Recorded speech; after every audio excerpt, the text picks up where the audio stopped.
안녕하십니까. 평양만사 김길선입니다. 신은혜님과 함께합니다. 반갑습니다. 네, 오늘은 신은혜님이 준비해 갖고 온 주제입니다. 북한에서 이것 저지르면 무조건 사형당한다 하는 제목의 8가지를 갖고 왔습니다.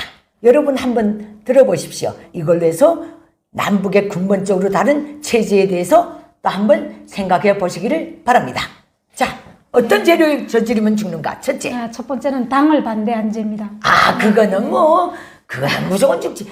수령이 곧 당이고 당이 곧 수령이거든. 김일성의 그 교시가 있는데 당을 반대한 자들은 그 누구를 막론하고 3대를 무조건 끝까지 멸종시키라고 돼 있습니다. 3대 멸종.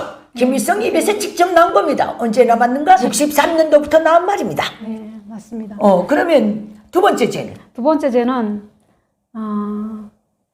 당을 반대할 가능성이 있는 사람들. 그러니까 당을 반대한 것도 아니고 그러니까 그냥 저 사람은 당을 반대할 가능성이 있다. 이 죄는 기국자들이 이제 대거 속해 있거든요. 그러니까 아무 죄도 없습니다. 그러나 이 사람들은 당을 반대할 가능성이 있기 때문에 항상 감시하고, 그리고 또 이제 그 처음에 이제 기국자를 데려다 놓고 일부는 이제 죄가 없어도 무조건 잡아갔습니다. 잡아가고 한 사람을 이제 없는 죄를 만들어서 자백을 시켜갖고 주위 사람들을 다수 끌어들이는, 그렇게 해갖고 기국자가 이제 10만 명 가까이 들어갔는데 거기서 이제 3분의 1 가까이 정치범 수용소에 갔다고 하거든요. 근데 그거는 이제 실제 이제 일본에서 북한에 간 사람들이고, 북한에서 가정을 꾸려갖고 북한 사람을 만나서 이제 결혼해서 아이까지 있는 그 아이들까지 전부 맞아요. 잡아가고. 당을 반대할 가능성이 있는 자, 하나는 외국 용고자입니다. 다른 하나는 적대 계층입니다. 외국 용고자 중에 제일 기금이 당당하게 들어가 있습니다. 그 죄에 또 이제 들어가는 사람들이 외국을 구경한 사람들. 그 다음에 진짜 해외 나갔다 와서 말 잘못하고. 이제 그 나라에서 당 자금으로 공부시키고 유학까지 보냈지만도 계속해서 감시하고 말 한마디만 잘못하면 또 이제 끌려 들어가는 사람들이 수도 없이 많았답니다. 야, 1989년도 이후 90년대 초까지 엘리트 계층에서 제일 많이 잡혀간 게 누군지 압니까? 그때 평양에 있었습니다. 그때 있지, 김일성, 김정일이가 우리나라 과학기술을 발전시키고 세계적인 수준이 어쩌고저쩌고 하면 모든 그 대학들에서 똑똑한 청년들을 사회주의권하고 소련에 대거 유학을 보냈거든. 그때 도망친 사람이 제일 많아. 대한민국에도 많이 있거든. 그 다음에 구소련 푸른제 군사대학에도 많이 보냈거든. 그 사람들이 10명이 갔다면 9명이 없어졌다고 보면 됩니다. 외국물을 먹었다고. 근데 그때는 북한 경제가 급격히 내려갈 때니까 얘들이 나가서 공부보다도 돈 벌 생각을 더 많이 했거든. 그러니까 이것부터가 벌써 자본주의 황색바람이 물들은 거다. 이렇게 돼서 또 그중에 또 뛴 사람이 많아. 나가보니까 이건 아니야. 북한이. 그래서 여기 온 사람들 많아. 그러니까 일단은 뭐 외부 세계를 한 번이라도 한 번이라도 본 그 사람은 이제 목숨이 태로운 거죠. 항시 이게 먹을 손으로 딱 쥐고 다녀야 됩니다. 언제 달아날지 모릅니다. 정치적 문제입니다. 셋째는 이제 이야기했던 그 가족들이었고, 네 번째는 그 가족이 세 번째 들어갔나? 이렇게 잡혀가는 사람들이, 그렇지. 가족들이 다 거기 들어가지. 연고됐으면 무조건 들어가지. 네 번째는 이제 그 외국 방송을 USB나 그다음에는 CD에다 담아서 유통시킨 사람들. 그 사람들은 이제 무조건 이제 총살이거든요. 그거는 정치범이다. 이게 총살이란 무슨 뜻인가 하면 총살시킬 수도 있고 영원히 다시는 사회에 못 나오는 그런 지대로 거대해서 노동력을 깡그리 마지막 피 한 방울까지 짜내고 스스로 죽게 만든다. 그 뜻입니다. 외국 방송 들은 거는 얄짤 없습니다. 앞전 방송에서 이야기했지만 그 이제 기국민 이제 자녀 세 아들 전부 이제 외국 방송을 들었다고 해서 그 사람들은 뭐 유통시킨 것도 아니고 들어서 그렇죠. 바로 사형이 됐는지 뭐 죽었는지 그렇게 된 거거든요. 이게 내가 여기서 한 가지 덧붙이겠습니다. 북한에서 외국 방송에 대한 규제가 얼마나 심한지 압니까? 매 집에 라디오, 녹음기에도 라디오가 들어가 있는 그런 물건이 있는 집은 그걸 산 첫날 당일로 그걸 들고 분주소로 가야 돼. 등록하고 분주소라면 거주지 파출소나 갔습니다. 거기 가서 막 뛰거든. 문서가 있어. 라디오 주파수 고정시키려 왔다는 거. 거기에 언제 구입했으며 누구한테서 구입했으며 이거 다 적어야 돼. 나 그거 몇 번 갔기 때문에 알거든. 그거 들이밀거든. 그럼 그 전문 그거 땜질하는 안전원이 하나 있어. 저 귀때기에 예. 마지막에 나조가 나오지. 예. 떡 돌면 한쪽으로 쑥 기울어져. 왜냐하면 예. 그 뭘 뜯어냈는지 평형이 안 맞아. 안에 일부 부속은 아주 통째로 TV도 전부 그래 하더라고. 그래서 해산에서는 이제 TV를 볼 때 TV를 두 대 놓는데 하나는 이자처럼 다 뜯어내갖고 뭐 중앙 방송만 볼 수 있는 TV가 있고 하나는 농장에다가 이제 따로 감춰놓고. 벽에다 놓고서 이렇게 감춰놓고서 보는 TV가 따로 있고 조금 사는 사람들 네. 그렇게 해서 외국 방송 TV를 본다 그러더라고요. 근데 더 웃기는 건 뭔지 압니까? 그 나조 적어서 인계받습니다. 다 또 적어요. 인계받았다고. 그 나조 뒤보면 이만한 이거 고정시켰다는 이거 있지. 스티커가 딱 붙어 있어. 아무나 며칠 주파수를 고정했다는 것. 그리고 거기다 도장을 이 양쪽으로 딱 찍어놓는데 여기 조금이라도 들린 기미가 나면 잡혀가. 무슨 또 책동을 했다고 또. 심심하면 매일 집에 들이쳐서 나조 공연을 합니다. 등록된 재산 갖고. 지방 모르는데 평양시는 한 달에 한 번씩 해. 그 다음에 또 달빛이다. 다섯 번째는요. 다섯 번째. 남조선으로 가려고 생각을 했거나, 그 다음에 남조선 사람을 만났거나, 예, 그런 기도가 있은 사람은 무조건 잡아가서 죽입니다. 그렇지. 그러니까 이제 탈북민들 이제 잡혀가면은, 때려서 니 남조선으로 갈라 했니? 그런 마음을 해본 적은 절대 내가 그런 마음이 있었어도 그런 말을 하지 말아야지.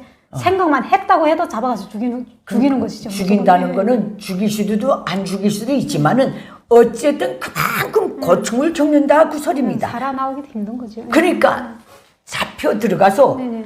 뼈가 부서지고 의지를 질지언정 남조선 갈 생각을 안 했다는 것. 나는 먹고 살기 위해서 잠깐 넘어갔다 왔다는 것. 그거만 말해야지. 그것만 말해야지. 진짜 그 어간에서 가서 남조선 드라마 봤다던가 중국에 가고 그 다음에 남조선 사람을 만났다던가 그 다음에 남조선에 대한 생각을 해봤다던가 무조건. 최근에는 이제 그런 사람들은 뭐 수용 자체도 안 하고 뭐 그 깜방에서 바로 죽인다고 그러더라고요. 그 우리 보지 못해서는 모르겠지만은 이렇게 저렇게 북한에서 나온 증언들이 그렇게 돼 있다 이 말씀을 드립니다.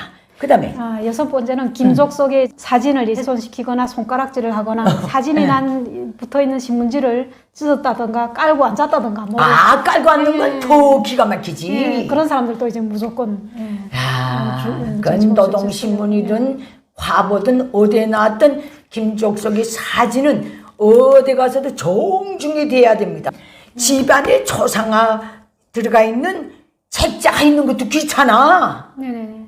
검열에서 그걸 자꾸 정성작업정령 이거 초상화 오선된 게 없는가? 김일성 정석 사진.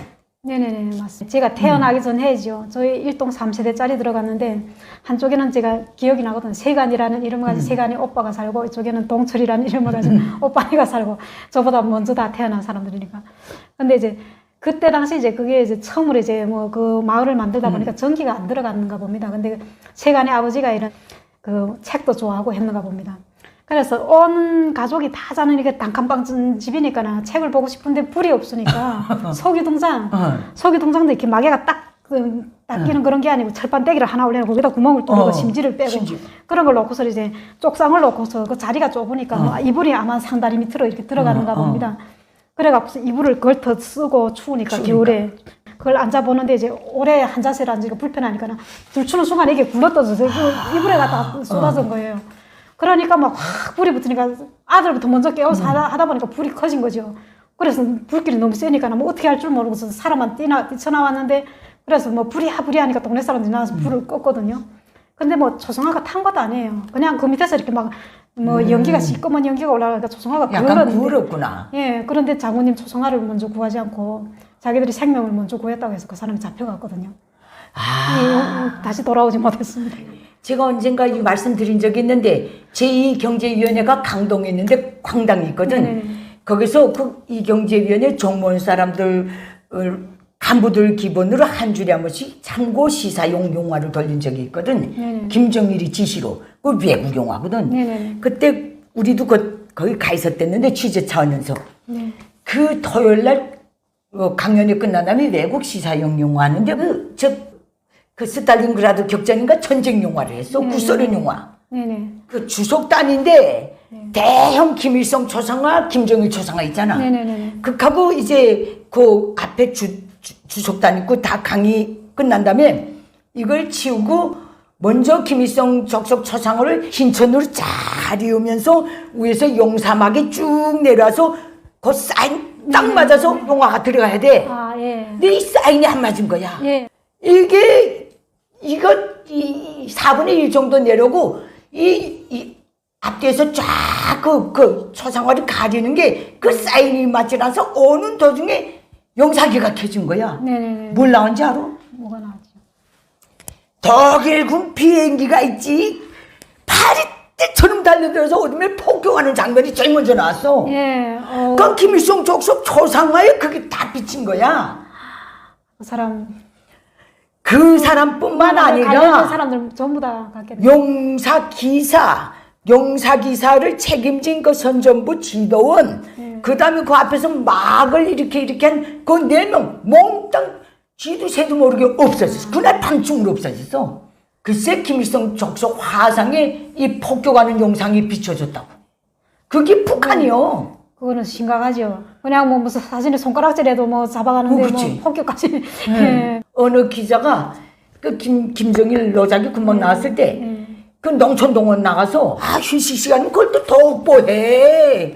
이 와서 그 노작 독보하고 자 이제 작업시작 하고 다 들어갔는데 이 노작 이거를 정중히 논두럭에 정중히 놓고 가야 되는데 이게 이렇게 나가지고 이렇게 된 거야. 논두럭이 이렇게 된대. 이렇게. 그건 사진도 아닌데. 사진도 아니고 노작. 예. 그 딱 번지면 김정일 사진 있거든. 네네. 그게 대가리가 논밭에 초박히게 났다. 방향으로 났다고. 아유, 기가 참. 야, 추방됐습니다. 야, 잊혀도 안 집니다. 그 일이. 이건 맞아. 예, 그 유일 사상책의 10대 원칙에 보면은 김일성의 영상한 뭐 창작물, 사진, 뭐 초상화, 형상한 미술 작품 정중히 대하고 보호하고 목숨으로 보이해라. 딱 그렇게 돼 있어. 예, 거기에 이제 걸리는 거죠. 이런 죄를 범하면은 아까 제가 7번째는 달아서 해버렸기 때문에 안 하고 사진 8번째거든요. 8번째가 오호물자에 손을 댄 오호물자라는 게 뭐냐 하면은 김일성 족속이 이제 먹는 품들이라든가 알곡들 말하거든요. 이거는 제가 이제 그 삼사라는 곳이 있습니다. 그 이제 배감에 거기서 이제 장사를 가갖고 이제 한 오랫동안 머물른 적이 있었는데 그래서 이제 한 사람이 오물자에다 손을 댔기 때문에 이제 사형한다고 날짜가 딱 잡혔는데 그 식구들을 제가 봤거든요. 그때 그 표정이랑 생생히 기억나는데 뭐 어느 날짜가 잡혀갖고 이제 그 주민들 다 보는 앞에서 그는 사형을 하는 거죠. 그런 일이 있었습니다. 어허물자가 뭔지 압니까? 나라 전체민이 수령정책의 만수무강을 끝없이 기원하면서 수령을 위해서 바치는 물자에 손을 댔다 그겁니다. 먹을 게 없어서 몰래 좀 훔쳐가고. 먹을 게 없어서 좀 훔쳐갔기로서니 그 주인이 좀 눈 감아 줄만도 한데 감히 내 것에 손대 이건 무조건 없어집니다. 어물자. 이거는 우리 뭐 하도 많이 봤기 때문에 이 모든 걸 놓고 볼 때 김일성 족속과 연계되지 않은 것이 없습니다.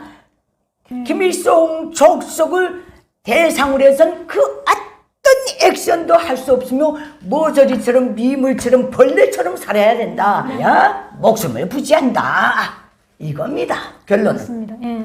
이게 북한입니다. 뭐 대한민국뿐만 아니라 온 세상 사람들이 이걸 어떻게 믿겠습니까? 이런 일로 사람을 그냥 뭐 이런 무슨 일로 사람을 총살한다든가 정치범 흉소의 종신 가족까지 구구반다는 거 누가 믿겠습니까?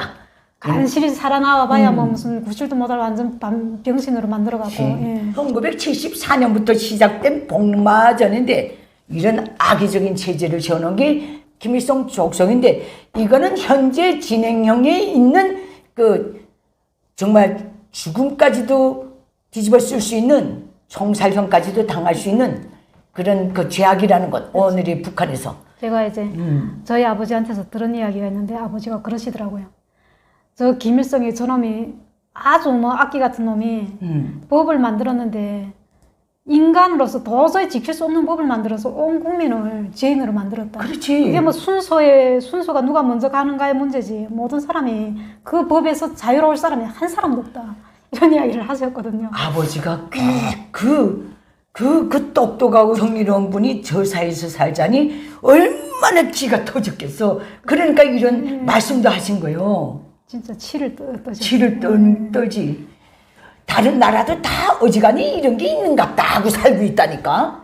예. 정도의 차이지. 정도의 차이인 줄 알지만도 예, 바깥을 벗어나야 알 수 있는 일이지. 벗어나야 정확히 알 수 있지. 얼마나 끔찍한 억압을 받고 살았는지를 이 세뇌가 얼마나 무서운지 하나원에 가고 김정일이를 욕하고 하니까나 장군님이 얼마나 위대하신데 욕을 하는가 뭐 이런 애가 그런 애가 있어. 대한민국까지 사람들이 와서도. 얼마나 우리를 잘 살게 하려는 미국 놈들 때문이지 여기 대한민국에 와서까지도 그러는 사람이 있었어.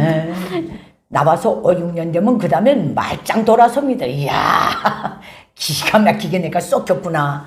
북한 주민들도 자기네가 기막히게 썩히고 있다는 이거 오직 김일성 족속 3대 제습체계가 붕괴되고 그걸로 해서 나라의 문화가 활짝 열려야 알게 될 것 같은데 아직도 그날은 요원해 보이네요. 여러분 어떻게 들으셨습니까? 이 주제는 여기서 마치도록 하겠습니다. 감사합니다. 감사합니다.